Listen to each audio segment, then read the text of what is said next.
So then, how did Europeans justify imperialism? And remember that we talked about this a little bit in section 5 about how the United States justified imperialism. A lot of it's very similar. A lot of times the Americans were actually kind of copying Europeans because remember, Europeans were using imperialism, were following imperialism before Americans. Typically, they had the power to do so. So remember how I just explained that there was this idea that, okay, yeah, we understand that Africans are people who are equal perhaps in capacity, but they're not quite up there yet with European people. So sometimes imperialism, and by imperialism I mean simply taking over other people's countries in a sense, or taking over their land and then administering them. And this is typically done when you have one civilization taking over another civilization. So when Europe, if you're European and you conquer another European country where people are very similar, that's not so much imperialism in the way we're defining it. But when you've got a European country colonizing an African country, which may be very different in terms of civilization, that's what we can kind of call imperialism. So there's this idea of the civilizing mission.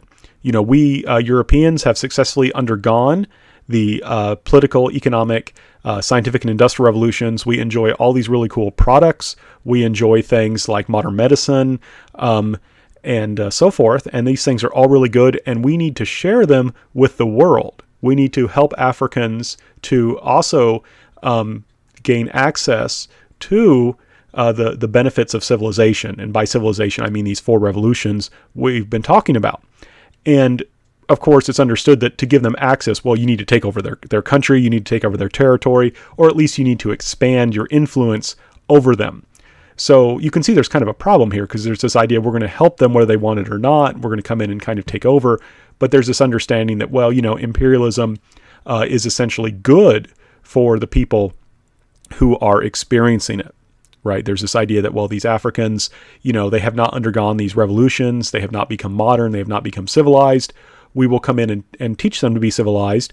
And, just like unruly children, and I'm not saying that to be rude. I'm saying that because that's the way that Africans might be depicted. Well, we might have to discipline them. We may have to force them to be good, right? We may have to force them to be civilized. Another kind of related idea, of course, is social Darwinism. You can kind of think about this as 2 sides of one coin. The civilizing mission is kind of promising to do good things in a sense, to emphasize the human capacity to develop. But social Darwinism is it's similar and it's being used to justify imperialism, but it's different and it tends to be a little bit more negative because basically the argument in social Darwinism is that Africans are biologically inferior, maybe not so inferior that they should be slaves, but they're still biologically inferior and so can be discriminated against, right? They are below us and us Europeans, and because they're so biologically, they're so inferior, and it's because of biology, they'll never really be able to rise up to our level, so it's good for us to come in and administer them. They don't need to be slaves. They're not that far down, but we still need to be in control because they really can't govern themselves. And there's this idea of social Darwinism that might makes right. In a sense, if you're not strong, it's your own fault. If you cannot defend your land, it is your fault. You do not have a right to it. Remember, it's the law of the jungle. The strong eat and the weak are meat. Right? If Africans cannot defend their land, they do not have a right to it. They are an inferior group of people. And it's okay for the superior group of people to displace them and take their land. That's the law of the jungle. We don't complain when a lion eats a gazelle. When a lion eats a zebra, we do not complain. That is acceptable. That's the law of the jungle. It's the same thing here. If Africans are not strong enough to defend their land, they do not have a right to it. So this basically might makes right. If we're strong, we can kind of do what we want. And instead of saying, these Africans are being victimized by these more powerful Europeans, that's what morality would tell us. No, it's their own fault. They should have been stronger. And then there's also this kind of underlying idea, we're in a struggle for survival. If we Europeans, right, if we Germans or we English or if we French do not seize these resources in Africa, then we will fall behind other countries that are seizing the resources, and then we might perish, right? There's this idea that different races and sometimes different nationalities are in opposition to each other. This is, social Darwinism. So if we're not strong, and if we don't go out and get resources to make ourselves stronger, we ourselves might perish. So there's this pressure. I may not like this idea of coming in and taking resources from Africans, but well, if I don't, though, someone else is going to take them. They're going to become stronger than me. And then what's going to happen to my nation or my race or whatever? And this is also connected to kind of economic reasons for justifying imperialism. We want a strong country. That means we need access to raw materials that will feed our industrial economy, right? We want access to things like rubber. And you can see on the right, we'll talk more about this later, you can see an African man and it says in the rubber coils. A lot of the imperialism in Africa was basically conducted to get access to rubber to feed the Industrial Revolution, right? We need rubber in the Industrial Revolution. This in Africa is a good place to get it. And of course, if you get those resources and your competitors don't, you will be able to make more and better products and make money. In addition, the idea too is that we can get natural resources from Africa and then we can make it into stuff and then sell it back to Africans and make money that way, right? So we can buy cheap natural resources in Africa, build stuff out of those natural resources and sell it back to the Africans at a profit. So that's another reason. There's also some kind of security concerns. You could argue that, we need this territory, especially North Africa, in order to defend our country here in Europe. So there are security concerns. And sometimes imperialism, strangely enough, is just a kind of competition for power and prestige. For example, the British and the French have a long rivalry. And sometimes the British there would be some territory and the British didn't really want it. The French didn't really want it. But one of them would decide to try and take it because they didn't want the other one to have it. Right. So I would say, well, I don't really like this territory. It doesn't really have many natural resources. It'll be hard to govern. But goodness, I don't want those French people to get it because then they will be able to brag about it and show how they defeated us English. So let's just go take it anyway. And so you can see there's all these different arguments being used to justify imperialism, right? To say that it is okay for us to come in and colonize, to take over and govern these people, even without their consent, right? Even without their consent. So we have that kind of issue. Now, I'm a historian of Asia. That's what I focus on, especially Korea. But I'm also a historian of religion. And I think it helps us, especially Christianity has a very ambiguous role in this. And I think looking in particular at Christianity's role in particular, a man named Livingstone, who we're going to look at shortly, can help us to understand just how complex this can be and help us understand the people of this time period a little bit better. So David Livingstone was a Protestant Christian who became a missionary. He was one of these evangelicals that I was talking about who tended to emphasize the idea that human beings are given a choice. They can choose for Jesus and receive redemption, or they can reject Jesus and then they won't be redeemed, right? Then they'll be in trouble. And Livingstone really believed this very deeply. He was a very devout Christian. What's really striking about him, and I think this is one reason I have to stress, I chose this guy on purpose because I just like the guy. It's hard not to like the guy because he started off life in a poor family. If I recall correctly, his father was a traveling button salesman. He sold buttons, and you can imagine that's not the most lucrative trade. But he became, at a young age, he started working in a factory, and he worked extraordinarily long shifts to make money so he could educate himself. Right. So he reminds me a lot of many Lander students. I know many of you are working in order to educate yourself. And he was fortunate in that tuition and other expenses were not as high then. So he actually managed to work his way through medical school. So already, like I said, I think this is kind of an impressive person, right? Because he was this hardworking guy who decides that he's going to work his way through medical school, and he does so successfully. What's also really cool about him, I think, is that rather than saying, okay, I'm a medical doctor now, I'm going to open a practice and make a huge amount of money, he says, no, I'm going to go become a missionary in Africa and help Africans using modern medicine. So, he's giving up an opportunity to make a lot of money, or at least a reasonably good living in England, to go to Africa where he's not going to make as much money because he wants to help people. And the key point is, and I'll make this story a little bit complex, this is why I like the guy, right? He's someone who's thinking of other people. He's a hardworking individual. And to give you another sense of why I think he's cool, he was out in the savannah with his an African guide, and he was attacked by a lion, and like a lion pounced on him, and he saw the lion coming, so he like got his rifle ready and shot the lion, and it hit the lion in the shoulder, but that didn't stop the lion, right? Shooting someone in the shoulder is not a fatal shot. Lions are very powerful. They're going to keep coming at you. The lion, pounces on him and starts like chewing on his arm. And the African guide with him, fortunately, was a better kind of shot. The African guide threw a spear and killed the lion. And they're in the middle of the savannah. There's no like people around. So he has to, David Livingstone has to like try and fix up his own broken lion savaged arm. And then they have to travel for several days to get someplace where someone else can help him more. So that's impressive, in particular because this did not make him give up on being a missionary in Africa. Now, I will tell you honestly, I love teaching, but if I'm in the classroom and a lion attacks me, I'm going to, assuming I survive, retire from teaching, right? Lion attack, I will resign. This guy says, nope, I'm going to keep working because I believe that people are important. I believe Africans are important. I want to do my best to help them. Right? I'm going to do my best to help them, both as a missionary and as a doctor. So one thing he noticed in his travels, other than lions, was that they would be walking and they would just find dead Africans. They would just be walking. There'd be some poor African person, often with their hands tied behind their back, and they would just be dead. And he asked his guides, "What is this?"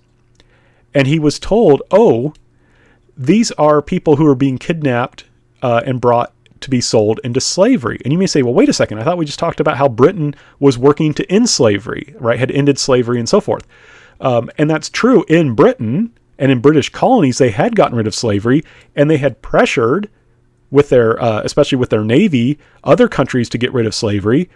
But this was on the east coast of Africa where there was still Islamic slavery was continuing.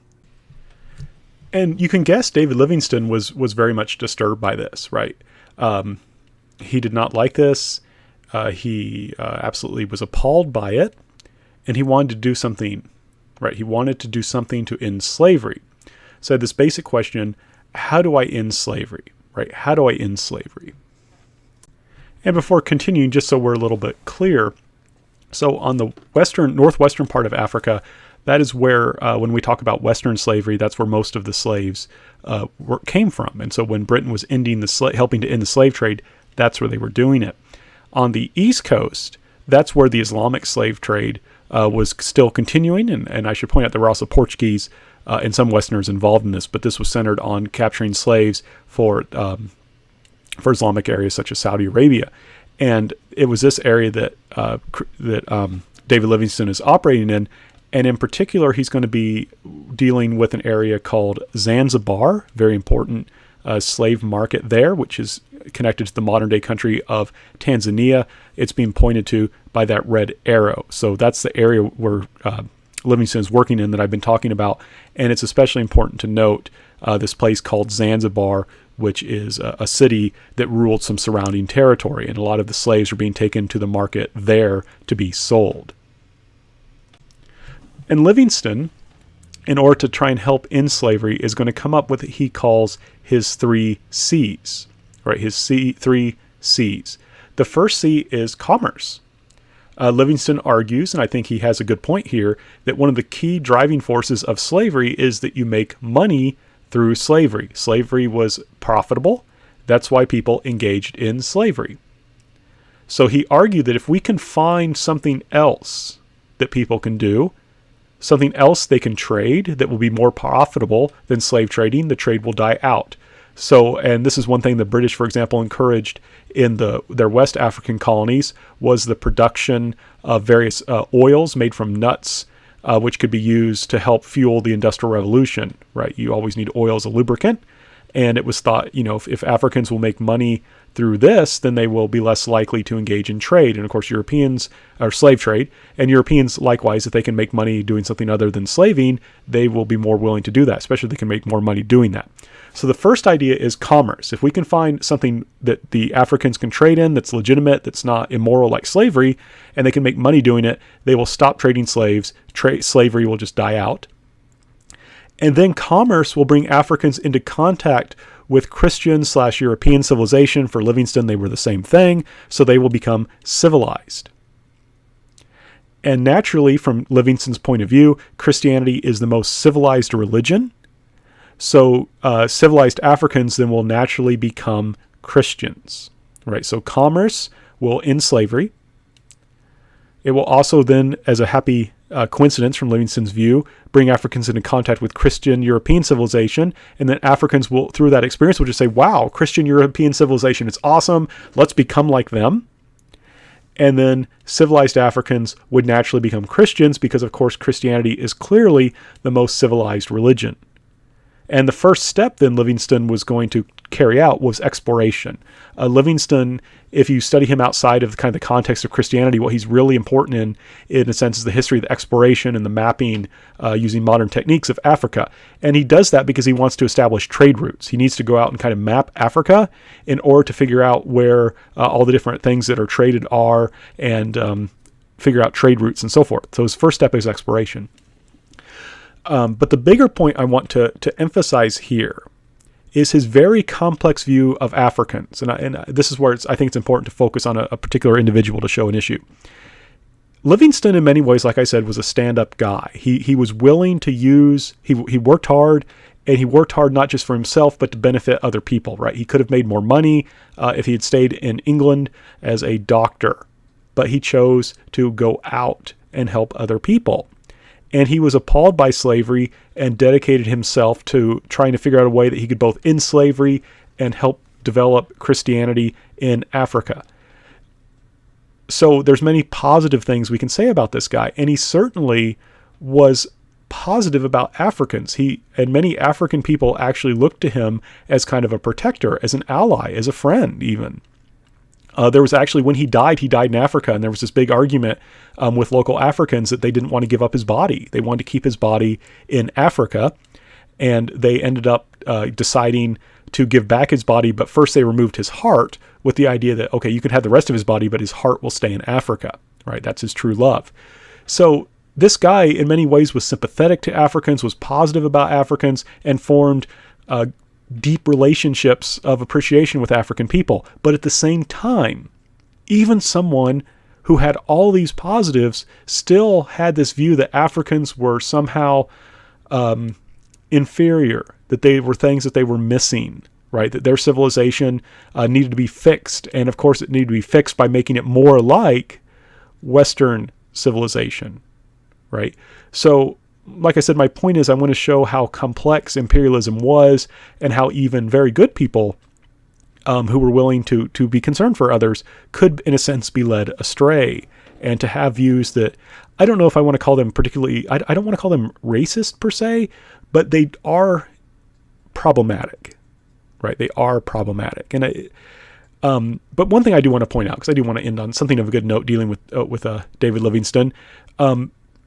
In the year he died, the Zanzibar was forced by the British through a treaty to give up slave trading, and the British actually bought the land where the slave market had been and built a church there. And you can see that picture on the right, right? You can see that picture on the right. You can see the church, and below it you can see a monument that remembers that this had one time been a place where slaves had been sold, and you had this kind of suffering. What's interesting too is, remember how I said that African people had taken out his heart? They buried it under a tree, and later someone took some wood from that tree, I think some branches, and made a cross, and that cross is in this church at Zanzibar. So Livingstone, at least, despite this kind of complex view of Africans, he did help play a positive role. And the British also, again, even though they're going to engage in imperialism, do some things that are very problematic from our perspective, that there is at least this thing that they're doing that's good, right? They're helping to contribute to this end of slavery. So that's just something to kind of think about, right? That we human beings in history, we can have positives, we can have negatives. Things are very, very complex. And it's important for us to understand that so we can do our best to live as responsible people who are not just living for ourselves, but are really authentically helping others. So you might ask yourself, well, okay, I understand that there were different ideologies used to justify imperialism. You know, I understand that Livingstone's kind of walking all over the place in Africa, but how is he able to do that? And how are you actually able to colonize territory? And this is where the Industrial Revolution, in a sense, is so important. The Industrial Revolution allowed Europeans, especially the Second Industrial Revolution, to not only, when combined with the Scientific Revolution, to produce amazing machines, but to make a lot of them relatively cheaply. So, if you look at this is a group of British soldiers who are going to take part in a expedition in Africa as part of the European, or the British, I should say, colonial project. Right there, this is them maintaining, expanding British imperialism, British control in Africa, and you'll notice that they are armed very well. A lot of these men have what are basically rifles. These are loaded from the breech. They're loaded from the back of the rifle, so you're actually able to load and fire very quickly at very long ranges, very accurately. And so and what's key is we want to stress the traditional African warfare, and we'll look more at this later, was focused around spears that could either be thrown or were stabbing spears, and cowhide shields. And we'll talk about how these could be used effectively against European armies later on, but this is a major technological advantage that the Europeans have, right? They have guns that can fire quickly at very long range. So this allows them, especially if they're in the flatter parts of Africa, savannas and that kind of area, that allows them to be able to do a huge amount of damage to African forces before they can actually close and attack in a hand-to-hand. In addition, and this is what's really astounding, that in the middle is something called a Maxim machine gun. That is a machine gun that is going to fire a powerful bullet very quickly and also very accurately. And you can see there's a guy there whose sole job is to feed bullets into that machine. And you can just imagine, right? Whereas those guys are going to be firing and loading very quickly with the rifles, this guy with the machine gun is just going to be doing a huge amount of damage, and he can just sweep back and forth with that machine gun. And it's just a tremendous amount of force, right? It's a tremendous amount of power. And what's also key, we have to emphasize, is that because of this industrial economy that the Europeans have, they're able to mass produce these weapons, right? They're going to be able to make not only the weapons, but the thousands, tens, hundreds of thousands of bullets that they need to fire. So it's key to understand that this is where I've been trying to talk about how these revolutions make you so powerful. The political, economic, scientific, and industrial revolutions allow this. Guys with guns that are accurate and fast, like a machine gun, and that can be supplied with huge amounts of ammunition, right? That allows you to just have so much more power than your enemies, that even with just a small force, you can steamroll and take over very quickly. Now, to kind of get back to what we were saying about David Livingstone being an explorer, exploration is going to indeed help make commerce possible. Once David Livingstone goes out and explores, this is going to allow Europeans to understand Africa better. It's going to allow them to develop their commerce better and know where they need to go to get wealth and resources and things like that. And this also gives Europeans the ability to expand their influence into Africa, right? They now have Africa mapped. They know where to go to get what they want. And this image over here is of a picture, a cartoon of a man named Cecil Rhodes. And I want to highlight this. I'll talk more about Cecil Rhodes shortly. But you'll notice that he is armed with a rifle. He's got a rifle. And he's standing on Africa. He's got his foot on South Africa, and his other foot is on Egypt. And he's standing astride Africa, showing his dominance, his power brought to him through his use of technology over Africa. And then he's holding a telegraph line, right? That's what that wire is. And what that means now is that helps Europeans to coordinate their forces so they can better expand, right? Remember, if you've only got a limited number of soldiers, there's always going to be a lot more Africans than there are Europeans in Africa. If you've got a lot more, if you've only got a few soldiers, having a telegraph that can tell those soldiers where they need to go and that can alert them when there's a problem allows you to expand your power. And of course, this also helps with commerce and lots of other things. So again, Europeans, and they'll also be building railroads. They're going to take these things from the Industrial Revolution, the steamships, the railroads, the telegraphs, and of course these guns, and that will allow them to control through technology Africa. They'll do similar things in other areas as well, but I'm just focusing on Africa for now. Now, the thing about Livingstone, even though we can say that there's some negative things about him, he did have good motives. The problem is, not every European that comes to Africa is like Livingstone. They don't all have good motives. Some are going to look to Africa to gain resources to strengthen their own country, right? And this is, again, why you don't want to be a colony, because you're ruled to help the mother country, not to help your country, right? So some people, it's not that they were particularly, overtly racist, even though a lot of times they were. They just saw Africa as a way to make their own countries wealthy, right? So, if they can help Africans, that's fine. But the main idea is, hey, I'm here in Africa to help make Britain more powerful, to help make France more powerful. And some didn't even care about their country. Some were just mostly interested in Africa to get rich. And if anything bad happened to Africans along the way, that's too bad. And so to give you kind of a counterpoint to Livingstone, I'm going to talk about a guy named Cecil Rhodes. Cecil Rhodes he did have posts in the British government, but his major interest was in getting wealthy. He's famous because he helped establish De Beers diamonds. Africa has a lot of mineral wealth, is particularly rich in diamonds. If you have a diamond, there is a good chance that it was mined in Africa. And in order to gain wealth, not simply for his country, but also for himself, he will seize African land and get territory, right? He will seize African land and acquire as much territory as possible in order to get access to those riches, to get access to those resources. And in particular, he'll be using things like Maxim machine guns against Africans in order to push them aside and get access to their territory. And I was discussing, how social Darwinism was used to justify imperialism. And like I said, it's really a disturbing idea. And I think it's so disturbing and so strange in a sense to us in the 21st century that it's hard to believe. So I think it's better, in a sense, for me not just to tell you, but to show you. So this here is a quote by Cecil Rhodes from a private document he wrote called A Confession of Faith. It's not clear if he meant to publish this or not, but he did write it. And it shows, I think, is basically what he was thinking. It also shows he has terrible grammar, but I guess he was just writing it to himself. But I'm just going to read it. I contend that we Anglo-Saxons are the finest race in the world, and that the more of the world we inhabit, the better it is for the human race. Just fancy those parts that are at present inhabited by the most despicable specimens of human beings. What an alteration there would be if they were brought under Anglo-Saxon influence. Look again at the extra employment a new country added to our dominion gives. So this is the logic of social Darwinism. This is how Cecil Rhodes justified expanding and taking African territory and getting access to those resources, right? He's arguing that Anglo-Saxons, and those would be basically British people, are the best race in the world. And it's best for the human race if there's more of our race, right? So he recognizes that there's kind of a human race, but there are superior and inferior parts of the human race. And he argues that, there's these despicable, terrible human beings. These would be, from his perspective, and it would be Africans.